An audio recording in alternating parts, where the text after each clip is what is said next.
Good morning and welcome back to Mull on quite a dreary morning. Heavy rain last night and thick cloud cover this morning, but dry so far. So a lot of you may have opened your windows this morning and thought, aha, the summer has returned. Rivers are bursting. I don't know whether you can see that guy coming down the side there. And a bit windy, so I've hunkered down in behind this old ruin to see if I can get a little bit of shelter. And this morning's message from Mull is I know technology has saved us somewhat recently, but please be careful of the time spent looking at a screen. Now then, this isn't just going to be a rant about technology and detrimental effects. Certainly recently I've come to realise that the technology is playing a huge role in keeping us in contact with each other, and that's been critical during this health crisis. And without technology, without Zoom, without Microsoft Teams, Skype, FaceTime, whatever it is you use, then a lot of us would have been rather isolated at this time. So this isn't just going to be a rant about the detrimental effects. I will try to find a happy medium. But we do need to be careful of the sheer amount of time we spend looking at a screen. And the irony of the fact that I'm sitting looking at one at the minute is not lost upon me, believe me. Because my job has nearly always been face-to-face contact with people. Little car going past at the minute, they'll think I'm nuts, talking to myself. And education face-to-face with people. So what I've had to do recently, where I'm spending all day either on a phone or looking at a laptop or working on an iPad, is a complete change, and a complete change for all of us at Healthy Options, and something we're gradually adapting to. It's not something I want to do long term, but I'll do it for now. So we know there's a lot of detrimental effects to spending long periods of time in front of a screen, and this is true for both adults and children. There's been a lot of research done into the effects of long screen time on kids, and primarily that's because in their formative years they are spending an increased amount of time on a screen, especially in school even, and because their brains are developing at such a rate in these younger years, we have concerns as to the effect that's having. But it's having similar effects on a lot of adults as well. So let's have a little look at some of the pitfalls as well as the benefits. So first of all, the most obvious one is it tends to lead to weight gain if we spend a lot of time in front of a screen. And really it's because we tend to do that in a seated position. So when we're sat down, we're burning off very few calories, and it tends to promote reduced activity rate. The increased weight tends to lead to an increased rate of cardiovascular disease, an increased rate of diabetes. So effectively it's upping the mortality rate, or your risk of actually developing some serious chronic health conditions at a younger stage in your life. And also because we're sat down for most of this time, as I am at the minute, I'm sort of hunkered down, then we're in a pretty bad position posturally. So our core muscles tend to switch off as when we sit down, and Katie's done a little piece on posture over the weekend, which was very, very interesting. If you haven't seen that, please check it out. It'll be on the website. And that can lead to increased incidence of neck pain, of shoulder pain, of back pain, and any sort of pain has a profound detrimental effect upon our mental health long term. So let's think about the amount of time that we're spending in a seated position. The other thing is it's having quite a strange effect on our cognitive function.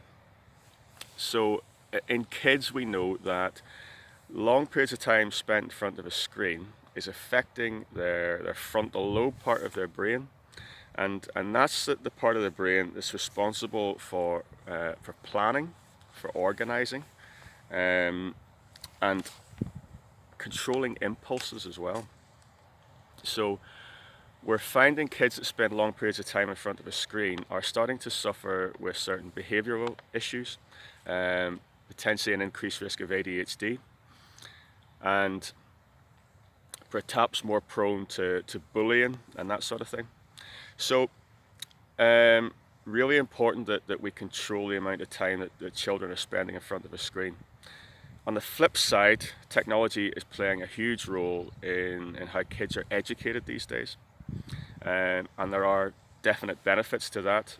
Any of you that are homeschooling at the minute will know that without things like Seesaw, you might be in a different situation. Certainly there are days when I've been very, very glad that I've had some sort of technological assistance to help me educate a 5-year-old. And a lot of us would be losing the will without it. So there are benefits. We just need to be careful that perhaps when they're coming off that sort of screen time, that the kids aren't craving more screen time straight afterwards, and that we're giving their little brains a bit of a break. And from an adult point of view as well, we need to give our brains a bit of a break. So we're finding people that spend long periods of time in front of a screen are suffering a reduction in grey matter in their brain, and that's leading to issues around the ability to feel compassion and empathy. So again, it's having quite a profound effect upon our behaviour, and because our sort of emotional, another one think I'm nuts, because our emotional function is slightly impaired, then the way we're living our lives at the minute, where we're spending a lot of time with other folks in close proximity, those relationships may be strained somewhat. So if you're finding that within the house, you may want to just ease off the screen time a little bit. One of the other issues is that these sort of screens give off blue light, and I've spoken about this before in some of the sleep talks that I've done. So blue light tricks the brain into thinking it's daytime, basically, and it affects our production of a chemical called melatonin. And melatonin helps us to get to sleep. Just noticed the wind's getting up, so I'm hoping this is going to be okay on the old on the audio. So a lot of excessive screen time in the evening time, it tricks our brain into thinking it's not time to go to sleep, and that can really affect our sleep patterns and can offer up some significant sleep disturbances. So if you're having issues with your sleep, then try to come away from screen time a good couple of hours before bedtime. And I know that's difficult because a lot of us are watching TV in the evening time. And the added issue there is if you're watching some sort of a drama or action movie, then that media is going to be whirring around your brain at a time when you're trying to decelerate, when you're trying to tune the brain down and actually get to sleep. So lots of reasons why we should be very, very careful with the amount of time that we're spending in front of a screen. And one of the other issues we have, and this is something I've felt actually, is something called computer vision syndrome. And this links more to dry eyes, so spending, again, a lot of time looking at a screen, and a sort of fuzzy head. And I don't know whether any of you will have that, but it's obviously linked to impaired cognitive function. And sometimes headaches as well. So if you're working from home and spending long times in front of the laptop, try to give yourself regular breaks away where you get up, get to a window, get some natural light through your eyes, and try just to let the body reset a little bit. Also get up, move around, and also think about your posture when you're seated in front of the PC. Try not to slouch into a big chair, try to sit a bit more upright, engage those core muscles if you possibly can. With the blue light, you can also get a blue light blocker. You might be able to set that up on your phone or your laptop, and hopefully that will ease the amount of blue light going in the evening time. But perhaps let's set some limits. So limits on maybe the amount of time your kids are having in front of the screen, the amount of time you're having in front of the screen, times when you're going to come away from technology in the evening time to help your sleep patterns.